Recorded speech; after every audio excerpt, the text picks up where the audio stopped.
Sometimes events take unexpected turns, and children turn out to become the most dangerous criminals ever.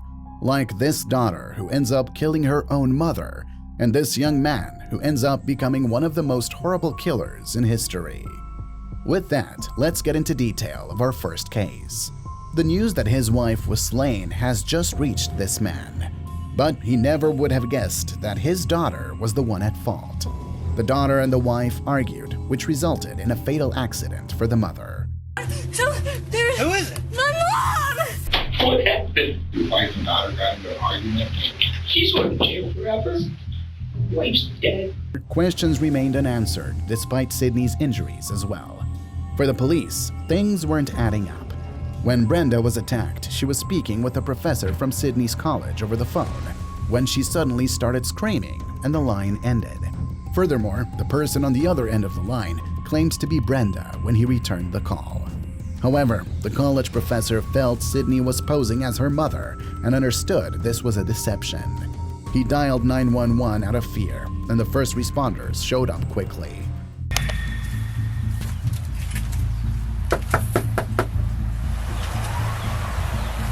The cops had sufficient reason to enter the house forcibly based on this scream and their call to the scene. And when he entered the house, this is what greeted them. Blood may be seen everywhere. There's a large puddle of blood and a knife next to the mother's head. Blood all over the place. There's a knife by her head and stuff like that, and there's a huge pool of blood.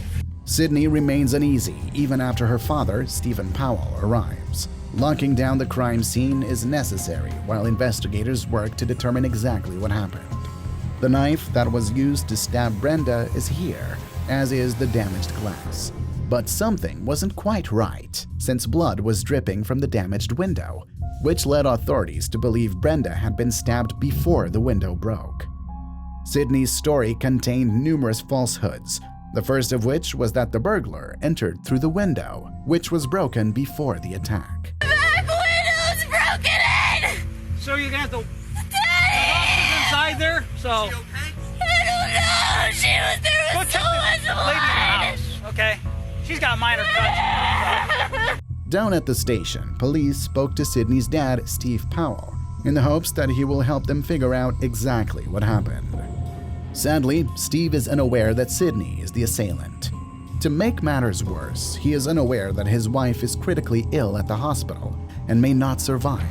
Police will need to inform him of these facts as soon as possible. Piece this puzzle together, police speak to Steve Powell and one of Sydney's friends down at the station, in the hopes that they may be able to help them shed some light on exactly what happened. But unfortunately for Steve, he has absolutely no idea Sydney is the attacker, or even worse, that his wife is in critical condition at the hospital and likely won't survive, something detectives will have to break to him sooner than later. Sydney had been lying to her parents about being expelled from college weeks before this incident, something she had not disclosed to them.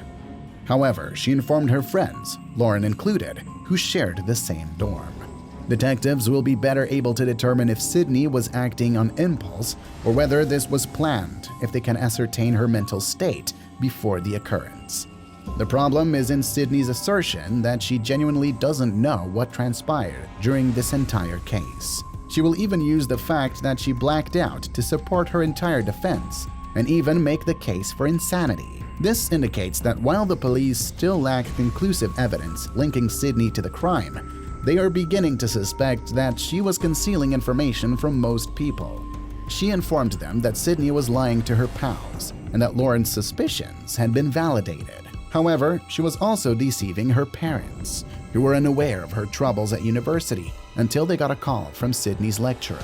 In order to ascertain the precise nature of their daughter's problems, Steve and Brenda started having crisis conversations. Now, we understand that Sydney was your roommate at Mount Union? Yes, she was for last year and then this year until she left. And so you've been friends ever since your freshman year at St. B? Mm-hmm. Go over each other's houses, everything like that? Yep. Well, she started off in exercise science freshman year, her first semester. But then she didn't like the classes, so she switched over to psychology and sociology. But then she didn't really like that, so this year she switched to education, and then she didn't like that either, and that's one of the reasons she left, is because she really couldn't find what she liked. I think she struggled in her classes. I don't think her grades were the best, but she didn't really tell me that because I wasn't really struggling. I think she kept a lot of stuff hidden because when we were just talking or with our friends, she always seemed happy. Like, she seemed okay, like I said, I couldn't tell until the end where she was kind of just like struggling and she kind of was sad and just like, Lauren, I don't know what to do. I think she felt like everybody around her kind of had figured out what they wanted to do, and she had for a while.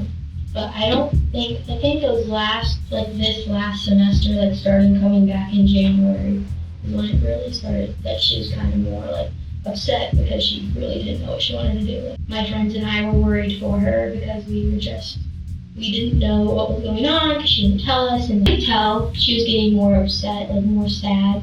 And I told her, I was like, I'm here, like you can tell me, I'm here for you.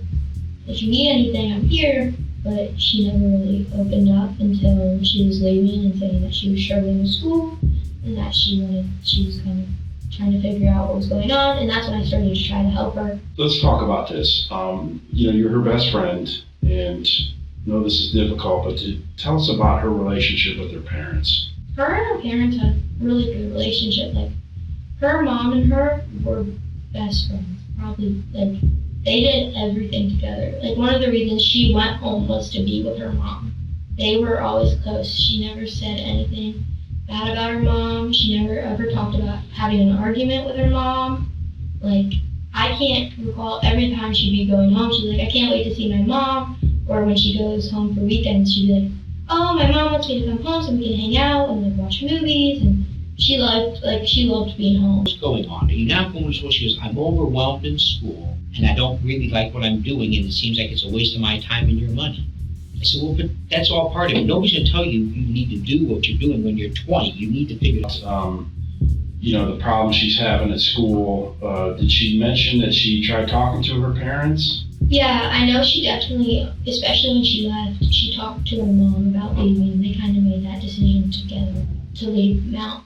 Investigators believe Sydney lost it when Brando was speaking with her college professor and attempted to silence her mother permanently in order to hide her falsehoods. The problem is that, although Sydney maintains that she doesn't remember anything, it appears that she made a few serious and thoughtless errors and then allowed the investigators to figure out what went wrong. Sydney struck her mother unconscious with an iron skillet and then repeatedly stabbed her in the neck with a steak knife. In an attempt to hide her trail, she then pretended to be her mother over the phone and faked a break-in. She's small. Brenda was found to have died from stab wounds to her neck and blunt force trauma to her skull, according to the findings of the county medical examiner. They determined that she was killed. Detectives were then left to break the devastating news of Steve's wife's passing to him. Well, not really bad news. Your wife passed away. Sydney claimed that an intruder was to blame, and detectives looked into it, but their conclusions didn't seem to support her account, and the evidence seemed to suggest otherwise. All in all, this left investigators with one last terrible mission to complete, revealing to Steve that his wife was killed by her own daughter. What happened? What Steve must be going through right now, his wife was murdered and his daughter is the primary suspect, is just unfathomable. When Steve finally accepts that the detectives might be correct, he leaves his son to hear the news. Sydney was taken into custody and accused of killing Brenda Powell. At first, she asserted that she was insane, saying that she hardly remembered anything that had happened, including striking Brenda with the cast iron skillet and stabbing her to death. Sydney was found guilty of 2 counts of murder, 1 count of fileless assault, and 1 count of tampering with evidence, because the jury did not think she was innocent. Sydney Powell received a life sentence with the possibility of release after 15 years. He told me they're investigating. Brian Cohey, a 21-year-old from Brand Junction, Colorado, was convicted of the gruesome murder of 69-year-old Warren Barnes, a well-known homeless man in the community.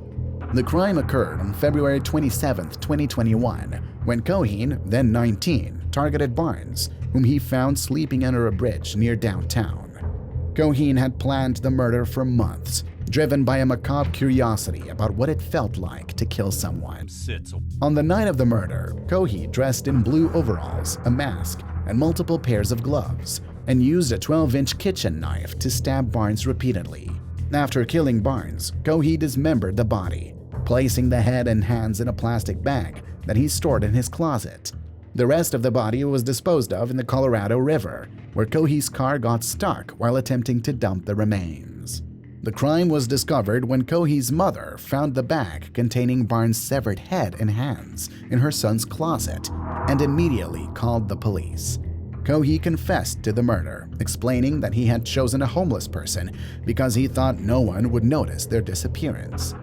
He showed no remorse during the investigation and trial, stating that he simply wanted to know what committing murder felt like. Mesa County Justice Center. 2 weeks of heart-wrenching testimony, including the defendant's mother reliving the horrific moments nearly 2 years ago when she found a rotting human head in her son's closet. Evidence so disturbing it brought jurors to tears. Details so Despite pleading not guilty by reason of insanity, the jury found Cohey guilty of first-degree murder, tampering with the deceased body, and tampering with evidence after concluding that he could distinguish right from wrong at the time of the crime.